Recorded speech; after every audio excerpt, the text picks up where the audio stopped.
ตามคำเสื้อเซินของพระธานทองลุ้นศรีสุริตประธานประเทศแห่งสาธารณรัฐประชาธิปไตยประชาชนลาวพร้อมด้วยภรรยาแม้นได้สืบโตเสริมขยายใส่พัวพันมิตรภาพและการร่วมมือที่เป็นมูลเสื้ออันดีงามฐานบ้านใกล้เฮือนเคียงที่ดีและเป็นคู่ร่วมยุทธศาสตร์เพื่อการเจริญเติบโตและการพัฒนาแบบยืนยงระหว่างประชาชนลาวไทย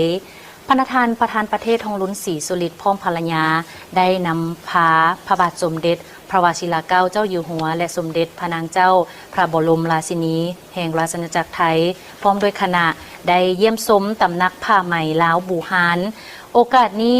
พระบาทสมเด็จพระวชิรเกล้าเจ้าอยู่หัวและสมเด็จพระนางเจ้าพระบรมราชินีแห่งราชอาณาจักรไทยก็ได้เยี่ยมชมสีไม้ลายมือหัวคิดประดิษฐ์สร้างของบรรพบุรุษที่ได้อนุรักษ์สืบทอดและส่งเสริม